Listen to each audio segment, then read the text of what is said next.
Sweet shop style ఉల్లిపాయ పకోడీ. ముందుగా సన్నగా పొడుగా కట్ చేసిన ఉల్లిపాయలు తీసుకోవాలి.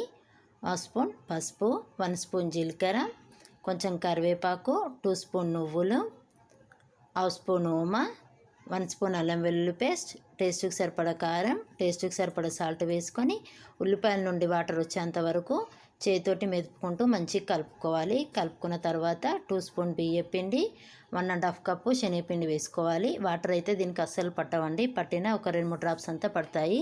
నాకైతే ఉల్లిపాయ నుండి వచ్చిన వాటరే కరెక్ట్గా సరిపోయాయి. ఈ విధంగా గట్టిగా కలుపుకున్న తర్వాత డీప్ ఫ్రైకి సరిపడా ఆయిల్ పెట్టుకొని ఆయిల్ హీట్ అయిన తర్వాత పకోడీ వేసుకొని 2 వైపులా క్రిస్పీగా అయ్యేంత వరకు వేగిన తర్వాత ఓ ప్లేట్లోకి షిఫ్ట్ చేసేసుకొని ఇప్పుడు అదే ఆయిల్లో 2-3 పచ్చిమిర్చి, కొంచెం కరివేపాకు వేయించుకొని పచ్చిమిర్చికి సాల్ట్ వేసుకొని కలుపుకొని ఉల్లిపాయ పకోడీకి సర్వ్ చేసుకొని తింటే సూపర్గా ఉంటాయండి. Thank you for watching. నమస్తే.